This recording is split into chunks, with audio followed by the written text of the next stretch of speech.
เป็นจังไดนอนรับอยู่บ่ก็นอนบ่คอยรับเป็นได้ได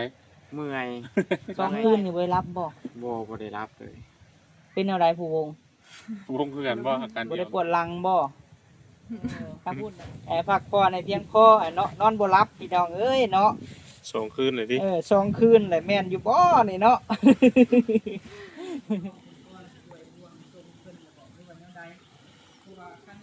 สบายดีพ่อแม่พี่น้องเบิดสุขสู่คนเด้อพี่น้องเนาะมาพบมาพ่อกับช่องบ่เทอีกมื้อนี้นะพี่น้องเนาะกับพี่แหละพี่น้อยอยู่ทางบ้าน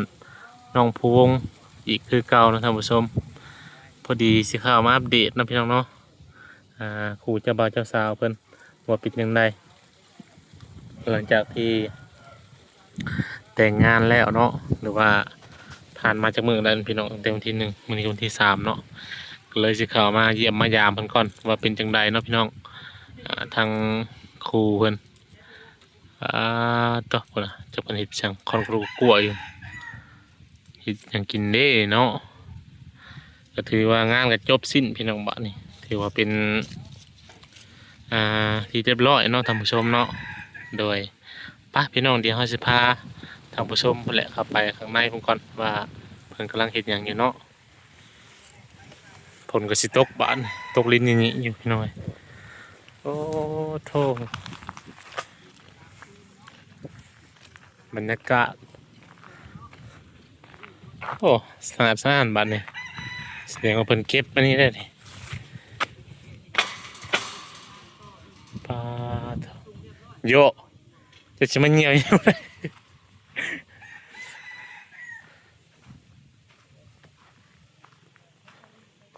เฮ็ดหยังน่ะฮะบ่ละน้อยเฮ็ดหยังบ่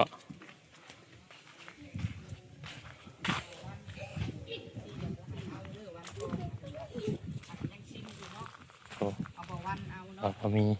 เอาไปเฒ่ากับสู่กองเลย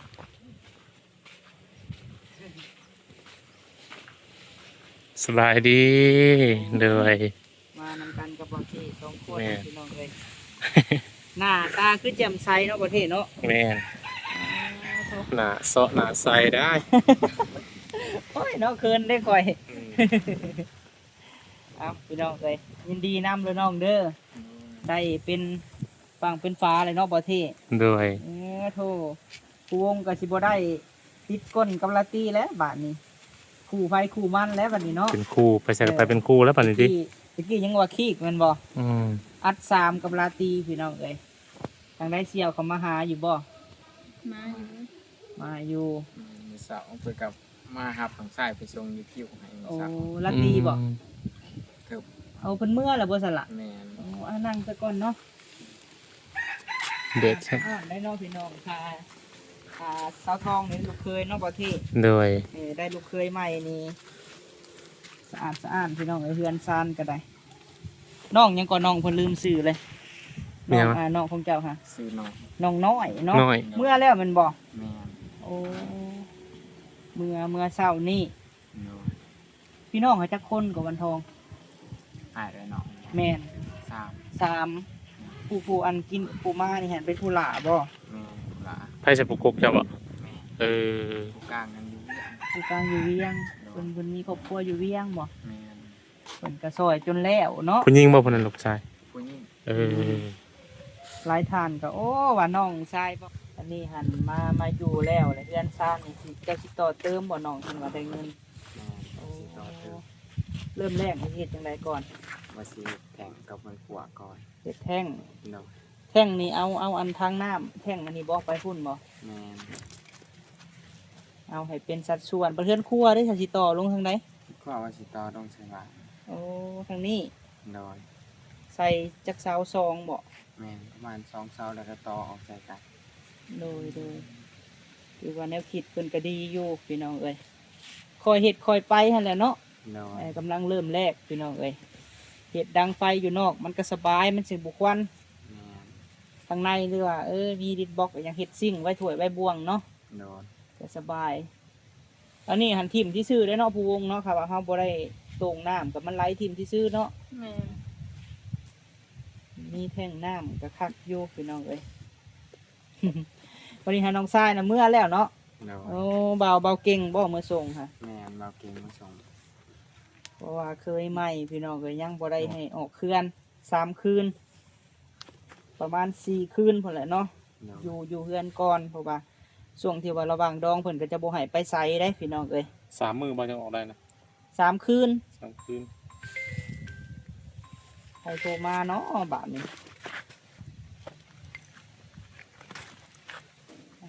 อ๋ออีวังไว้เพิ่นวางเก่ามันจะมีสัญญาณ เอาทีนี้มีคนโทรมาพี่น้องเอ้ยมีสายเข้าเนาะ แม่น อึดแท้เนาะสัญญาณนี่ผู้วงเพื่อนก็อึดสัญญาณนี่ลีพี่น้องเอ้ย สัญญาณกับผม โดยเอาส่งเรียบร้อยเนาะล่ะเนาะก็บ่ได้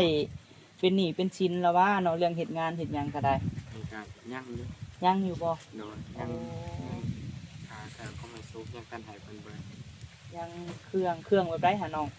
น้ำมองน้ำหวานเอามาเลย โอ้ยังน้ำหวานมื้อนั้นลืมบ่หรือว่าใด โดยดื่มไอายเอาให้ในน้องก็ดื้อ โดย ดื่มเอาไปให้เพิ่น คือว่าเนาะก็น้อยก็คือสิว่าแนวใดเนาะก็น้อยก็ว่าบ่น้อยได้เฮ็ดงานเนาะ โดย ก็มีคนมาหลายอยู่พี่น้องเอ้ยแนวกินก็เหลืออยู่เหลือกินเนาะก็ดีได้ดีกว่าบ่พอแม่นแหละข้าวน้ำซ้ำปลาก็ถือว่าแบ่งกันอุกทึกอยู่พี่น้องเอ้ยถือว่าจบลงโดยดีพอดีหายังเป็นหนี้อยู่ห้านบ่ยังค้างอยู่แมันบ่ โดย แต่มีแล้วบ่เงินสิให้เพิ่น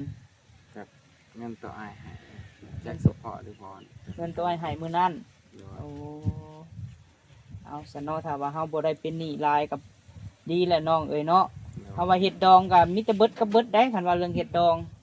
อันนี้ยังซ้ำนี่ขนาดว่างานใหญ่นี่ก็เบิดหลาย โดย เป็นจังไดนอนรับอยู่บ่ ก็นอนบ่คอยดับ เป็นจังได๋ เมื่อย เมื่อย เฮ็ดเวียก เมื่อยเฮ็ดเวียก แม่น เอ้าบาดนี้2 คืนนี่บ่ได้รับบ่ บ่ได้รับเลย เป็นแนวใดผู้วง วงคือกันบ่อาการเดียวกันบ่ เมื่อยเฮ็ดเวียก แม่น เอ้าบาดนี้ ล้างถ้วยล้างวงกับเพิ่นแต่ก็เมียนถ้วย โอ้เนาะค่อยเราคิดเลิกได้นี่ค่ะโอ้ล้างถ้วยล้างบ่วงเลยเมื่อย แม่นเพราะว่า เมื่อยนอนบ่หลับบ่ หน่อยเพราะว่า เออ กลางคืนมาเอาก็นับถ้วยเพิ่นเด้อเด้เพื่อแจ้งสมาก็ได้เอาไปส่ง โอ้ เพิ่น บ่ได้ปวดหลังบ่ทางพุ่นน่ะเจ็บหลังได้ละตีทางพุ่นน่ะ เอา ยกถ้วย เออแอบพักผ่อนให้เพียงพอให้เนาะนอนบ่หลับพี่น้องเอ้ยเนาะ 2 คืนเลยดิ 2 คืนเลยแม่นอยู่บ่นี่เนาะ ข้าวใหม่ปลามันพี่น้องเอ้ยเว้าหยอกน้องๆเพิ่นกะเฮาบ่หลายคนน้องเอ้ยก็เมื่อยก็เป็นธรรมดาเนาะถ้าว่าเฮาหลายคนนี่ก็ยังเมื่อยยังใครได้อ้ายก็หาเพิ่นมาซอยเนาะโอ้ถ้าเพิ่นบ่มาซอยก็แล้วเนาะผู้วงเนาะ แม่น งานก็จะสิไปจังได๋ บ่ฮู้เลยเฉพาะข่อยกับซุนเจ้าก็บ่ฮู้ว่าสิเป็นงานหรือบ่อันนี้ยังไทยวิ่งเต้นซอยกัน อันนี้เขายังจัดซ้ำนี่กับสปอร์รวมออกแยกค่าดองออก10 ล้านเนาะสปอร์เฮ็ดอันนี้ก็20ไปล้านพุ่นแหละพี่น้องเอ้ยเพราะว่าเงินทองก็10 ล้านไปซื้อหันซื้อนี่อีกเนาะทั้งเฒ่าทั้งแก่อีกหลายคู่หลายคน หลายเนาะ แม่นเบิดหลายเด้เฮาว่าเฮาเฮ็ดน้อย ก็ธรรมดาเด้เนาะ ๆแม่นค่าดองก็10 ล้านพี่น้องเฉพาะงานก็ประมาณ20 ล้านนี่แหละเอาไปพุ่นแหละรวมกับผู้ที่30น้อยๆเนาะ30ไปล้านน้อยๆนี่แหละพี่น้องเอ้ยตอนนี้หายังอยู่ค่าน้ำส้มน้ำหวานบ่ โดย เออ แล้วก็คาน ค่าน้ำแข็ง โดย เอาถือว่าก็บ่เป็นหนี้หลายก็ดีแหละน้องเอ้ยบางคนจะไปหายืมใส่ แต่ว่าเงินค่าดองนี่น้องก็บ่ได้ยืมแล้วว่า บ่ได้ยืม เออ เอาเงินตัวเฮ็ดเวียกตัวฝากไว้นำเพิ่นตุกกาย โดย10 ล้านนี่หาโดนเติบบ่น้อง ปีหนึง ปีหนึง ปีหนึงพวง ปีหนึงก็บ่ได้คอยซื้อหันซื้อนี่มีแต่เก็บไป โดยวันนี้หันวางแผนอนาคตสิให้ผู้วงบ่เก็บไว้บ่หรือว่าแนวใด จากเอาว่าสิเก็บไว้เอง เก็บไว้เองเพื่ออนาคตเนาะ แม่น วันนี้หันเป็นผัวเดียวเมียเดียวเลยกะเงินคำกะเฮาอยู่น้ำไผกะได้วันทองเอ้ย โดย วันทองอีได้พี่น้องเอ้ยทองวันนี่เนาะ ให้เมียก็ได้เก็บน้ำกัน โดย เรื่องเงินเรื่องคำก็เก็บน้ำกัน โดยไว้สิเปิดบัญชีแล้วก็เก็บใส่ตัวนั้น อืมมีแต่ว่ามือเขาว่างๆเลยจังไปเนาะ โดย เก็บไว้ในบัญชีก็ดีน้องเอ้ยความคิดเนาะประเทศเนาะคันว่าเอาไว้เดี๋ยวมันก็สิมันเฮียคันสิเฮาก็ได้ แม่นแต่เอากับมีแต่คอยเอามาซื้อแนวกินแนวอยากป้าไว้ตัวใดเป็นเบิดมานะแล้วเหลือก็เอาเข้าไว้แล้วก็ป้าไปใส่น้ำ แม่นบ่จำเป็นว่ามันหลายแล้วเฮาจึงเอาเข้าทีละน้อยก็ได้พวกเฮาฝากประหยัด โดย เจ้ามีแหละบอกพวกพาสปอร์ตบัตรประชาชนอันแนวเปิดนี่นะ มีแต่ตัวซัมมโน โอ้สมโนครัวก็ได้เปิดฮะว่าสิไปพี่น้องเอ้ยบัดเงินส่วนนั้นเขามาใช้แล้วเนาะตอนนั้นก็ได้ เอาเริ่มใหม่คือมาเวิดเลยบ่ โดยตัวนั้น โอ้ดีเนาะเอาแหละเริ่มใหม่10 ล้านพี่น้องเอ้ยจักปีก็ปีหนึ่ง โดยพอดีปีหนึง คือว่าคนเฮาทั่วไปก็หาเงินเนาะบ่เท่ แม่น เพื่อสิได้10 ล้านพี่น้องเอ้ยบ่แม่นน้อยเด้10 ล้านปีหนึ่งผู้วงเอ้ยวันนี้หั่นเงินตัว10 ล้านนี่นะเฮ็ดเวียกให้เพิ่นผ่านมาแล้วบ่หรือว่าแนวใด แม่นเฮ็ดแล้วผ่านมาแล้วเงินตัวนั้นเป็นเงินฝากเพิ่นไว้ เงินฝาก แอนเพราะว่าปีกายเพิ่นเบิกให้เพิ่นว่าสิเบิกให้เบิดแต่ว่าบ่เอาเบิดเอาครึ่งหนึงเอามาไปใส่ย่ำเจ็ดย่ำไข่ได้อีกครึ่งหนึงป้าไปใส่ทั่วไป ดีพี่น้องเอ้ยความคิดเป็นผู้ใหญ่แล้วก็เป็นผู้นำของครอบครัวเนาะ เนาะ คนเฮาไผสิซองเห็นเนาะน้องเนาะ แม่น อนาคตพี่น้องคือแบบซี่แล้วนี่ มาเฮ็ดเวียกก็ได้เมียซ้ำ ก็เพื่อแบบซี่แหละเนาะ โดย ตอนนี้นั้นแบ่งให้ย่าน้ำแม่นบ่ แม่น ดีแล้วหูจักเฮ็ดหูจักหาบัดนี้ฮะปีนี้กะว่ายามได้สักสิคนมันบัดนี้ ทั้งเทื่อก็เดือน12สากล เดือน12สากล โดย เดือนหน้าพุ่นแหล้วเนาะ แม่น บัดนี้หันจังไล่ใหม่อีกแม่นบ่ โดย คือว่ากว้างอีหลีสาบอนเจะคนมันหั่นเนาะจังได้10 ล้านพุ่น แม่นกว่า อันนี้หันผู้วงสิเมื่อน้ำตัวบ่หรือว่าแนวใด ปรากฏมันบ่ มันกดมันบ่ มันงัดมันบ่เพิ่งเติบแล้วเนาะเพิ่นสิได้เพิ่นสิแล้วมันบ่ รุ่นเติบประมาณ 3-4 เดือน โอ้3-4 เดือนผู้ได้ผู้วงเอ้ยบ่กินฮอดลาตรีบ่เมื่อปะเสียอะไรเบิ่งก่อนเนาะว่าสิเป็นแนวใดถ้าว่าวันอันประวันเพิ่นเมื่อก็บ่เป็นหยังเพราะว่าเฮาก็ได้เป็นผัวเมียแล้วเนาะทั้งพุ่นก็หาเงินทั้งพี่ก็หาเงินหั่นแหละสิเมื่อนำกันก็ได้ผู้วงเอ้ยแล้วแต่สะดวกเนาะเอาพอเพิ่นเก็บปัญหามือใดมือหนึ่งก็สิเป็นของพี่เจ้าดอก มีแผนการว่าสิต่อเฮือนครัว แม่น แล้วก็เฮ็ดแท่งน้ำซื้ออันเสามาใส่บ่หรือว่าแนวใด ทั้งเทื่อก็สิถอกเราเอาเพราะว่าเอาบ่มีงบคันเอาซื้อเอามันก็แพงเนาะถอกเอามันก็ประหยัดลงหน่อยหนึง เพื่อนก็ยังบ่ได้สาบพี่น้องเอ้ยโอ้บันทองก็ยังยังหลายอยู่ได้เนาะบันทองเนาะ โดย คอยเฮ็ดและน้องเอ้ยทีละเล็กทีละน้อยสิให้มันเฮ็ดแล้วบัดเดียวก็บ่ได้ดอกข้างในก็ยังบ่ผู้วงลืมเบิ่งสาบแล้วเนาะ ทั้งแม่ กิ สาน ม กับข้าว แม่ เนาะ ยังว่าที่ข้างนอกบัดนี้ฮะ โดย อันนี้หันใบตาดินนี่ออกเป็นสื่อภายหาเนาะ ถือเนาะ ได้แล้วบ่ใบตาดิน ยัง ยัง โทรนำเพิ่นอยู่ตลอด โอ้บาโซนี่บ่ แม่ คือหึงแท้เนาะ โทรไปมื้อนั้นเพิ่นว่า ประมาณเดือนปลายจังเขามาถาม คือ ประมา กั ณ น เดือนปลายไหล ที่ว่าเฮาซื้อตัวนั้นน่ะได้ของอันนั่นแหละในดินจัดสรรนี่หาได้แล้วใบตาดินนะ เพราะว่าถึ เพิ่ ง น ว่า ว่าไปโอนซื้ออะไรเพิ่น โอนซื้อแบบใดฮะ แบบโอนซื้อเจ้าของดินตัวนั้นมาใส่ซื้อดินเพิ่นแบบสลับซื้อกัน โอ้คือความหมายน่ะซื้อต่อจากเขาบ่นี่ฮะน้องภูวงศ์ เพราะ บ่ตอนนั้นแบบเพิ่นอยากมาขอแลกนำหั้นนะ ขอแรก จ้ะแม่น อยากดิน น่ะ กัน ได้ นะ แล้วแม่น อืม มาแล้วแหละเพิ่นก็เอาไปอันเปลี่ยนชื่อสลับชื่อกันนั่นดิ ใบตาดินให้มีแต่ว่าให้น้องหันโทรหาบาโซเรื่อยๆเด้อเพราะว่ายันเพิ่นลืมหั่นนะมันก็หึงเลยได้นี่เนาะเจ้ามาอยู่จักปีได้อยู่นี่ ปีหนึ่ง ปีหนึ่งแล้วบ่บ่แม่นปีกว่าเลยบ่ ปีปลายๆแล้วจัก เข้า2 ปีแล้ว สิฮ จ้ะ อด2 ปีแล้วไอ้ว่า เฮิงเลยเนาะ คือของแถวเฮือนตู่คำเนี่ยยัง2-3 เดือนก็ได้เลยใบตาดินน่ะมีแต่การได้มามันก็สบายน้องเอ้ยใบตาดินก็ได้ เป็นสื่อเฮาเนาะวันนี้ฮะผู้ใหญ่ทางใดก็ซื้อให้เจ้านี่ล่ะ ท ลุงเฮิม ลุงเฮิมอืมคืองานแต่งกันเนาะพี่น้องน้องเพิ่นก็ฮอดได้เด้อเนาะคือสาวแซงกับเพิ่นมาอยู่บ่น้อง เพิ่นบ่ได้มาแต่ว่าฮอดเพิ่นแล้ว โอ้เอาเพิ่นยูทูบเบอร์กับทุกช่องเนาะก็ฮอดเทิงอ้ายเพิ่นอาจจะข้าวเวียกแหละพี่น้องเอ้ยที่ว่าบ่ได้เข้ามาปกติภายนอกก็ได้เบิ่งคลิปเพิ่นอยู่พี่น้องเอ้ยโอ้ช่วงนี้ก็สนละวนอยู่ไผก็ได้ เวียกไผเวียกมันดีแหละเฮาก็ฮอดกระถึงเพิ่นเพื่อนซ่านนี่ผู้ใหญ่เพิ่นก็หลายท่านบ่สมทบหาน้องโอ้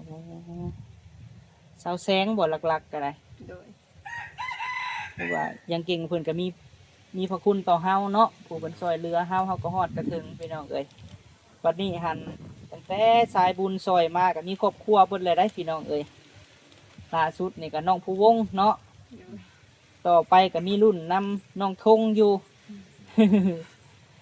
รอรุ่นไปพี่น้องเอ้ยหากเพิ่นว่าอ้ายน้องนี่เอาปีเดียวนี่สิคล่ำได้เพิ่นว่าเนาะคันบ่เดือน6ผู้พี่น้องเอ้ยเป็นปีใหม่หลังจากแรกเนาะคันมีเงินก็บ่คล่ำดอกเนาะ คันอันสิคล่ำนี่ก็คล่ำเด้เฮายังบ่ทันมีเงินพี่น้องเอ้ยน้องเอาก่อนอ้ายวันนี้หันยังอ้ายบาดเพิ่นบ่ได้มาบ่ เพิ่นบ่ได้ มา มา แต่ว่า มาแต่ว่านี่ มือกับ่ได้เข้ามา เอ้าดีแหละน้องเอ้ยดีใจนํมีครอบมีครัวแล้วก็ได้ต้องเป็นเหตุกันสร้าง สรุปแล้วเขาเว่าผู้เดียวได้นี่เนาะทางนี้หันบริปากเลยพี่น้องเอ้ยทางบ่อเทนี่ มิดจิลีอยู่ ทางเจ้าว่าออกอะ มาอันนี้อ่ะเพิ่นคือยังบ่ได้มาเอาจ้ะ เออใส่น้ำก้อนนี่ใส่ แม่เจ้าบ่ไปยืมนี่ค่ะ แม่น เศร้ามาบ่หรือว่าเขายืมมาซื่อ ยืมเพิ่นมา ๆโดย ก็ดีใจน้ำแล้วบาทเนาะ โดย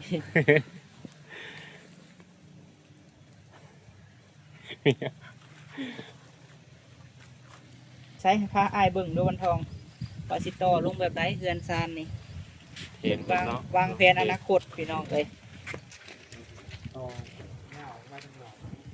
แล้วสิเฮ็ดมือเถิบไปทางหลังจังซี่ โดย แล้วก็ใส่ห้ามติดต่อใส่กันเด้อ ต่อลงมานี่บ่ ไปเฮ็ดซากลงน่ะบ่เจ้าสิใช้จักเสา ใส่ต่อซ่อมเสา สองเสา บ่จอดรถน้ำบ่ โดน จะเฮ็ดนั่นแล้วก็ได้เฮ็ดอันมุงมันโตมานี่ได้ โอ้มุงลงมาสิบ่ ให้มันสร้างแล้วตัวนี้เล่มจะงามเด้ แต่เฮาอยากหนังที่มันสิลงไปใส่เปลือกเขามัน บ่เฮาบ่ต้องซักหลังลงมาแนวนี้นะ อ๋อ ความหมายคือให้มันซักข้างเดียว อืม จะมางเป็นลมมันนี่ออกดิ โอ้แล้วเอาว่าสิเฮ็ดเจิดลงไปทางดัง แล้วจะสอดไม้ตอนมาออกมานี่เลย คือกัน แม่ มันจะงามกว่า ได้สองเสาได้เห็ดกว้างๆเนาะ ดอยเฮ็ดกว้างๆเอา ดังไฟอยู่ลุ่มเลยเนาะก็สบายอยู่พี่น้องเอ้ย มันจะบ่นำมันจะบ่เทมาข้างนี้ดิให้มันลงข้างเดียว แผน กัน น้ เล อย งเพิ่นพี่น้องเอ้ยแกะปลาไม้เสือละเบิ่งนี้ออกกลับมานี่แหละติดต่อเสาออกสองเสา อืม ว่าบ่ได้เนาะอนาคตพี่น้องเอ้ยบางทีน้องเพิ่นคิดมาหาได้บัดหน้าเนาะต่อยับออกไปพุ่นก็มีเพราะว่าดินกว้างเติบอยู่จักเท่าใดคูณเท่าใดเนาะดินเพิ่นนี่ ก็ 20คูณ25บ่น้องแหละ คือว่าอันชาวคุณ15นี่ 20คูณ15แล้วกว้างเติบเนาะเพื่อนเพิ่นนี่ประมาณจักเม็ดวันทอง ประมาณ 8บ่ ทั่วได้นี่ กว่า12ประมาณ 9คูณ12บ่ โดย ประมาณนี้แหละเนาะ โดย หากยังบ่ทันทราบพี่น้องเอ้ยมีแต่เบิ่งแลน้องเอ้ยมาอยู่นี่กับประตูประต่างมันก็ฮักเพก็เบิ่งยันว่ามีคนขึ้นคนปีนเนาะเอาบ่อยู่ก็ได้เพื่อนมันกับประตูมันกับมันบ่อยากแน่นปานใดพี่น้องเอ้ย ก็เบิ่งไปนำตัวมันอันนี้ก็ แม่น เอามาเปลี่ยนใส่ อะไรก็ดีแล้วเนาะได้เป็นผัวเป็นเมียเลยสิได้พากันสร้างกันซาเนี่ยบ่จบของงามกับเบิ่งวันทองเลย โดย กระทองไปใส่ ไม่เท่าไปใช่ บ่เห็น ไม่ บ่เห็น หายตัวเลยบ่ตื่นเช้ามา เอวันนี้โอ้เนาะเออ บ่เห็นกันซับ เออ ไปหลินแล้วไปจักเนาะปลาทองนี่ ไปหลินบ่หรือไปหาหน่อไม้บ่ ซึ่งไปตัดฟืน ตัดฟืนบ่ เราจับออกมาเสา โดย แต่พื้นที่ท่านนี่บ่ หบ้านถูกปะ เออ มันจังอันนั้นแน่ที่เราไปอันนั้นรุ่นแน่ รถถีบนี่เนาะเพิ่นปกติเอารถถีบไว้ตารางวันนี้รถถีบขึ้นเทิงบ่ได้พี่น้องเลยอันนี้ก็พากันเก็บนี่เด้อน้องแหล่เด้อ หรือว่าสิมาก โอ้ เจะให้กินอันนี่บ่ฮู้ แม่ อืม หรือว่าสิมากออกมันจะสิเป็น โดย นี่มันก็บ่งามเขาบ่เข้ามา มันก็บ่งามแล้วน้องเอ้ยมีหยังบาด ไป ได้น้องลิน น้องลินอ้าวหมุนมาแล้ว เลขสี่ตลอดบ่นะ มานี่บ่แต่เก่าอ่ะ บัวไรหากะมามื้อนั้นเนาะ เออ โอ้ยสิมั่งนี่ออกบ่ มันสิมากนี่ออก เห็นแล้วมันก็แต่งแนวใดเนาะวันทอง มันบ่งาม เอออันนี้หาติกี้หาบนไหวทานบ่ปูวง เป็นนั่นตะกี้นะเป็นมันนอนแต่กัน บนนอน ยังบ่แล้วนะ อืม เฮ็ดจังไดก่อน สบายดี สบายดีไม่ซื้อแพทย์ขับรถมาได้จังหวะเลขสี่ตล โด อด ย มื้อนั้นเขาได้ยินแม่ว่าจะลงย่างมาขึ้นโนน ขับรถเลขสี่ตลอด เด็กๆไปใช้คือมิดสมอยอยู่ อยู่ไหน เออโดยไปกินยังลินตอนนี้กับน้องลินกับน้องแหล่มีครอบครัวอะไรเฮ็ดอยู่เฮ็ดกินเด้อบัดนี้เด้อมาพี่ไอสิบอกนี่ เออสูงเนาะคนสูงเนาะ เออ สูงกว่าพวกวงอยู่เล่น ระบายสิบอกนี่ตอนนี้หันหนึ่งข้าวหนึ่งน้ำเด้อจังหน่อยนี่ไอ้บันทองนี่เพิ่นไปเฮ็ดเวียกเฮ็ดงานได้นี่เฮือนทุกค่ำพุ่นแหล้วนี่เนาะ โดย ตื่นเช้าแล้วก็ไปเฮ็ดเวียก อืม น้องผู้วงก็ไปเฮ็ดหันเฮ็ดนี่นํกันก็ได้น้องเอ้ยหรือว่า สวยกัน เฮ็ดหยังก็ได้ที่ว่าซอยกัน โดย ทำแล้วแต่ได้บัดนี่เนาะเป็นผัวเมียแหละมาก็ได้ซอยกัน โดย คือคลิปกับผู้ใหญ่หลายท่านเพิ่นก็แนะนำน้องเอ้ยว่าถ่ายโลด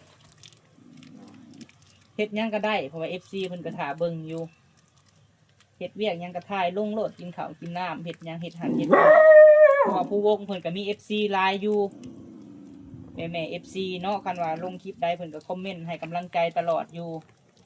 มีแต่ว่าเฮ็ดไปโลด YouTube ก็ได้เฮ็ดเวียกไปนํเฮ็ด YouTube ไปนํควบคู่กันไปคือ YouTube มันก็บ่แน่นอนดอกน้องเอ้ยก็ต้องเฮ็ดไปควบคู่กันไปเวียกเฮาพร้อมเฮ็ดทานเฮ็ดหยังก็เฮ็ดไปผู้วงเอ้ยพอสิมีรายได้เข้ามา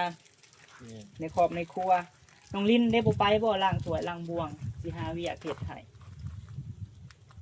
ฮะ ถ้ามีเบียร์สิไปปะ ก็พอได้มีเงินใส่อยู่ได้เจ้าก็ได้เก็บ จัก เงิน ปีเลยเจ้าหั่นล่ะ 15 15เลยเด้ฮะใหญ่เป็นสาวเลย ไปล้างกระตุกบ่แถวเฮือนอ้ายเด้เขาเอาอยู่ได้เดือนหนึงก็บ่แม่นฮอดเท่าไหร่ก็ล้านปลายพุ่นแหล้ว ปัญ เนาะ หาบ่ ล้านหาพุ่นแหล้วอยู่กับบ่ได้เฮ็ดหยังเลยดอกเอ้ยเอาน้องเบิ่นห่างก็ได้ น้องก็ใหญ่เบิดเลยอยากได้หยังก็ซื้อเอาเฮามีเงินแล้วหั่นนะเอาสมมุติว่าน้องอยากได้โทรศัพท์เนาะสมมุติหาเงินเดือนหนึงมันก็ได้แล้วโทรศัพท์ถ้าว่าเฮาบ่เฮ็ดก็บ่ได้ตะลินเด้อใหญ่เป็นผู้สาวแหละถ้าอยู่เรือนก็ต้องกุ้มครอบครัวเลยคือเอ้อยอ้ายไปเวียกไปงานก็ตื่นแต่เช้าบัดนี้เด้อจักโมงตื่นแต่ละมื้อนี่ 7 โมงโหว้าโธ ทางนี่ตื่นแต่หาโมง 5 โมงเนาะ โดย ทั้งพี่ตื่น7 โมงพี่น้องเอ้ยพยายามตื่นแต่เช้า6 โมงเลยตื่นโลดเด้อ5 โมง6 โมงเลยก็ตื่นนึ่งข้าวดังไฟเฮ็ดกินใหญ่แล้วเว้าทางอ้ายก็ไปหาเงินทางเอื้อยก็ได้ทางเจ้าก็เฮ็ดกินเฮ็ดอยู่เฮ็ดกินเป็นอยู่บ่เป็นอยู่อืมเป็นเฮ็ดหยังแน่เป็นหลักๆนี่ ทอดไข่ ทอดไข่โอ้ยว่าแล้วนะทอดไข่ต้มมีมันหันเป็นบอก2 อย่างนี่ต้มไข่1 เขาบอกจะบอกไผ่ใหม่หวดจำบ่จัก1 เขากะ ข้าวเหนียว โอ้ปานิฮาบ่ได้ไปอยู่น้ำมันไอ้ทงหรือบ่มาอยู่พี่แล้วเมื่อกี้เห็นเพิ่นไปอันอยู่น้ำน้องทงเนาะ อืม น้องลินพี่น้องเอ้ยมาหึงแล้วบ่ล่ะหึงไงอยู่ก็คือว่าได้เฮือนเป็น3 ห้องเนาะพี่น้องเนาะก็วงห้องหนึง มันท้องอย่างนอนเลย อยากนอนแหละโอ้ยสิหานอนไว้แท้นี่เนาะ มื้ออื่นก็ลุยงานได้มื้ออื่นบ่ คือ มื้อ คือ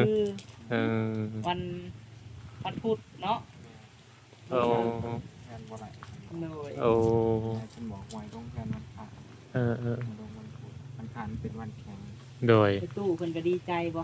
โดย ลูกมีครอบครัวเนาะผู้เฒ่าเพิ่นก็เห็นอัน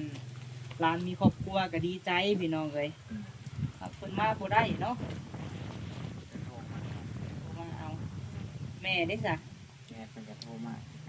อืม เพิ่นเฮ็ดเวียกอยู่พุ่นก็เฮ็ดเวียกหยังกับโรงหมอบ่ แม่ทำความสะอาด ดีแล้วเนาะเข้ามาเยี่ยมมาคอยเบิ่งน้องเอ้ยว่าเป็นแนวใด นั่นแหละเนาะก็พบพ่อกันเฮือนตู่คำเนาะ โดย กลับป้าได้บัดนี้ กลับกันเด้ออยู่ดีมีแฮงพ่อกันพุ่นเลยเฮือนตู่คำพุ่นแหละเข้ามาเบิ่งก่อนว่าเป็นอะไรซุมน้องๆเวียกงานแล้วเพิ่นระบบเข้ามากะ เสร็จสิ้นเรียบร้อย สิ้นเนาะพี่น้องเอ้ยเอานอนพักผ่อนเด้อ โด อย่าย ได้ก็ได้อยู่จักหน่อยว่านอนบ่หลับอีก อืมบ่เลี้ยงอีกได้จังหน่อยติ นอนนับยิ้วปนี้เดี๋ยวอยาก เออ เรียกแล้วโอ้2คืนก่อนหน้านี่นอนบ่หลับ แมน เออ เอากลับกันเด้อน้องเด้อ บ่รบกวนน้องเพิ่นเลยไปหน่อย โอ้ยสบายดี สบายดี